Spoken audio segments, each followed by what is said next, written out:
విశాఖపట్నం నుంచి అన్నవరంకి almost 120 kilometres ఉంటుంది. నేను, మమ్మీ, డాడీ అన్నవరంకి అయితే స్టార్ట్ అయ్యాం మా ప్లేస్ నుంచి.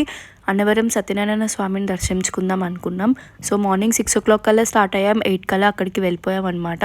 ఆ రోజు సాటర్డే. సో మేము వెళ్ళే టైంకి అంత రష్ అయితే లేదు. జస్ట్ 10-15 మినిట్స్లో మాకు దర్శనం చాలా మంచిగా అయిపోయింది. వ్రతం కూడా చేపించుకుందాం అనుకున్నాం, బట్ చెల్లి లేదు కదా అని చెప్పి ఇంకా మమ్మీ తర్వాత చేపించుకుందాం అని చెప్పారు.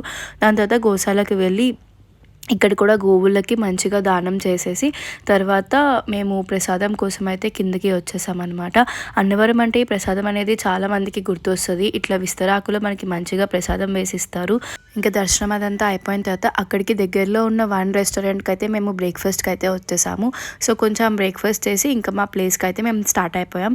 సో ఇది మా అన్నవరం జర్నీ. నేను దీని లాంగ్ వీడియో కూడా కింద పోస్ట్ చేశాను, ఇంట్రెస్ట్ ఉంటే చెక్అవుట్ చేయండి. సో ఇంకా ఇలాంటి వీడియోస్ కోసం నా ఛానల్ని సబ్స్క్రైబ్ చేసుకోండి. See you. Bye bye.